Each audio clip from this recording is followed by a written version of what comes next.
You're dead. At least that's what everyone thinks. Paramedics checked your pulse and they got nothing.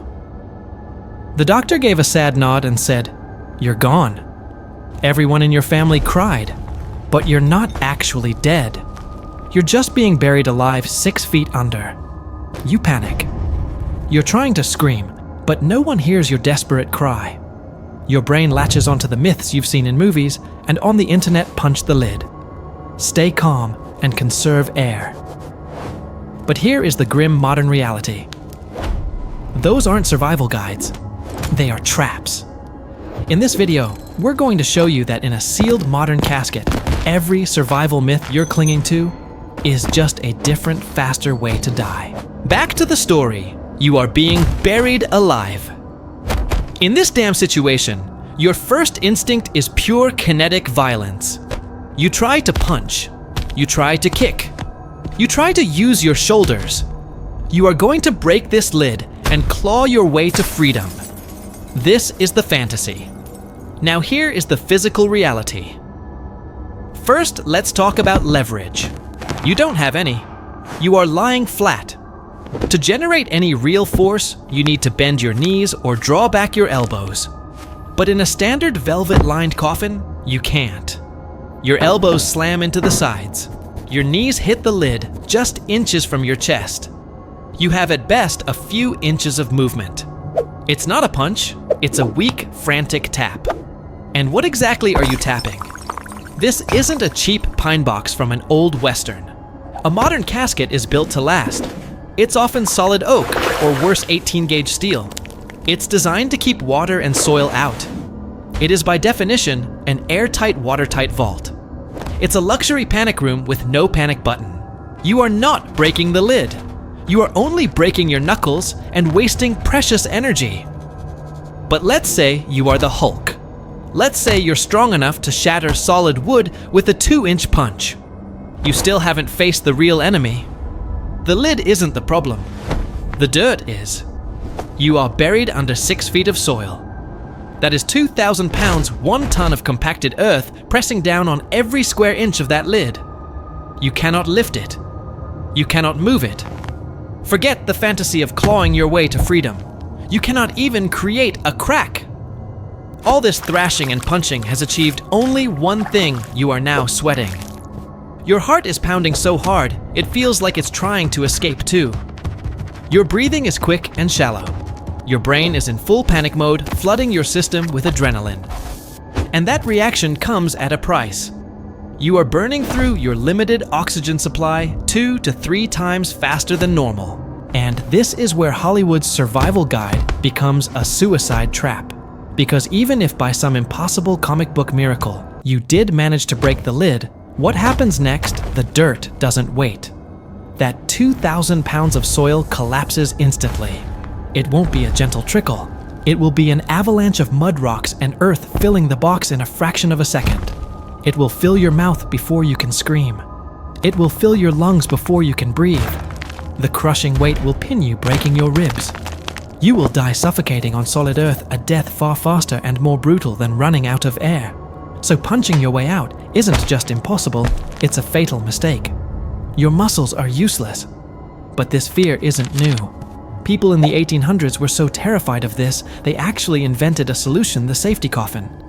But what happens when that safety is just a different kind of hell? Now, you're not in the 21st century, you are in 1890. And the fear of being buried alive, taphophobia, is rampant. This isn't just paranoia, it's a rational fear. Back then, dead was often a guess, not a guarantee. Doctors would check a pulse, hold a mirror to a mouth, and if you were in a deep coma or suffering from catalepsy, they got it wrong. People were being buried by mistake. You wake up just like in the modern nightmare. The darkness is total. The smell of velvet is suffocating. The same animal panic rises in your throat. You thrash your knuckles, scraping raw against the wood. But then your fingers wrap around something else. Something that shouldn't be there. A small dangling string.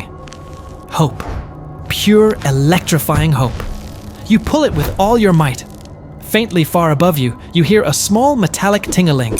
You take a gasping breath. The air is stale, but it's coming from a pipe. You have a safety coffin. You've done it. You've signaled the living. Now all you have to do is wait. So you wait. An hour passes. The panic subsides, replaced by a cold, dreadful patience. You pull the string again, harder. Ting-a-ling. You pause listening until your ears ring. Nothing. Just the hollow sound of your own breathing echoing in the tiny air tube. And that's when the second horror dawns on you. Who exactly is supposed to hear this? It's 3 a.m. You're in the middle of a dark cemetery. The watchman, if there even is one, is in his hut half a mile away, fast asleep. Or worse, what if he does hear it? A faint bell ringing in the graveyard. He'll chalk it up to the wind, or a cruel prank. He isn't coming. The bell was a lie. But the air tube is real. It's keeping you alive. But it's also your new torture. Through the pipe, you hear the wind howl. Then you hear the sound of a storm. And then you feel the first drop. A cold, muddy drop of water hits your forehead. Then another. The safety tube isn't just letting in air, it's letting in the outside. It's a faucet. It's slowly filling your coffin with freezing water. The Victorian myth wasn't a rescue plan. It was an accidental torture device. It just swapped a quick 5-hour death by suffocation for a 3-day-long death by drowning and hypothermia, all while you listen to a useless bell ringing in a storm. If fighting is a fatal mistake, and historical hope is just slow-motion torture, then what is left? Only the final myth. The one you see on the internet, just stay calm. Now you are the logical one. You are not the action hero. You are not a Victorian fool. You are modern. You understand the math. You know you can't punch through steel and soil. You know no one is coming. Your only move is to control the one thing you can yourself. You force your breathing to slow down. In, out. You lie perfectly still. You will conserve every molecule of oxygen. This is the Zen master myth that you can outsmart the box. Let's look at the numbers. In a standard airtight casket, there are about 820 liters of air. Only 20% of that is oxygen, giving you roughly 164 liters of O2. If you breathe normally calmly, you might last about 5.5 hours. That's the theory. But here is the first lie. You cannot stay calm. Panic isn't a choice. It's a biological command. The moment your brain realized you were trapped, it hit the internal alarm you can't shut off. Your heart is pounding, flooding your system with adrenaline. Your muscles tense. You are reacting like you're supposed to be sprinting for your life. And that reaction comes at a price. You are burning through your oxygen 2 to 3 times faster than normal. That 5.5-hour clock. It's a fantasy. You've already cut your time in half just by being terrified. But even that isn't what kills you. The real enemy isn't the lack of oxygen. It's the presence of what you leave behind.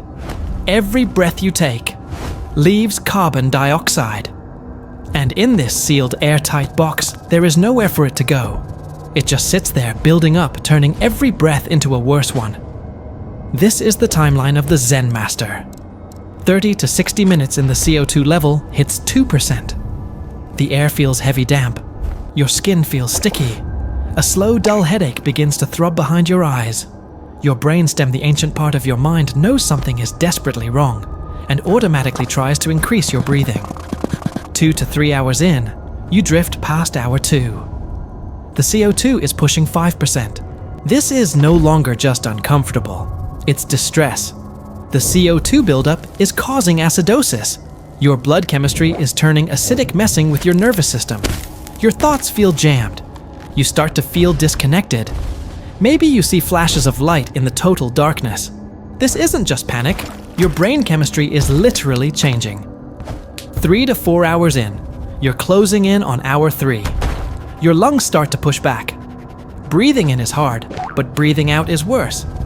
It's called expiratory dyspnea. Your body is struggling to force the toxic air out. Every breath you take now costs more energy than it gives back. Your diaphragm is burning with exhaustion. 4 to 5 hours in. You are now 4 hours in, and the damage is critical. The CO2 has reached 8 to 10%. a level that is toxic. At this concentration, CO2 directly impairs brain function. You can't think in full sentences anymore, just broken, panicked fragments. Your heart is pumping at 150 beats per minute, trying to deliver oxygen that isn't there. Neurons start misfiring. Your muscles twitch. You may start to convulse. And here is the ultimate cruel irony of the Zen Master myth. Your very attempt to survive is what's killing you. The more you force your body to breathe, the more CO2 you make. The more CO2 you make, the faster the oxygen disappears. The calm approach was just a slower, more scientific version of the action hero approach. Both were suicide. You didn't run out of oxygen. You drowned in your own toxic breath. There was no survival move. The game was rigged from the start. You didn't run out of oxygen. You drowned in your own toxic breath. There was no survival move. The game was rigged from the start. So in the end, none of the myths were true. The grim reality is that our survival stories are just that, stories. The Hollywood Survival Guide. Where you punch your way to freedom is a lie. The physics of a modern reinforced casket and 2,000 pounds of compacted earth make it an absolute impossibility. All that thrashing only makes you burn through your precious air faster, and if you did break the lid, you'd be crushed and suffocated by the collapsing dirt. What about the Victorian hope? The safety coffin with its bells and tubes. We learned that was just a different kind of psychological torture. A tool that didn't guarantee rescue, only prolonged the agonizing wait, turning a 5-hour suffocation into a multi-day ordeal of hypothermia, or drowning in the rain. And finally, the Zen Master myth, the logical approach of conserving air. That was perhaps the cruelest lie of all. It ignores the fact that panic is a biological involuntary response, but worse, it ignores the real killer, carbon dioxide. Your very act of living, of breathing slowly and calmly, is what poisons the air around you, creating a toxic atmosphere that shuts down your brain long before the oxygen ever truly runs out. The grim reality is that the only way to survive being buried alive is to not be buried in the first place. Being buried alive is a horrifying thought because it's an absolute. It's a battle against physics time and your own biology, a battle you are destined to lose. The coffin is a tomb, sealed and final. But what happens when the prison isn't a 2-way 6-foot box? What happens when it's an entire mountain? What happens when humans are trapped in that same darkness, not for 5 hours, but for weeks? And they still have a chance. If you want to see what happens when humans battle that same darkness, that same panic, and win, check out our video on the craziest cave rescues ever.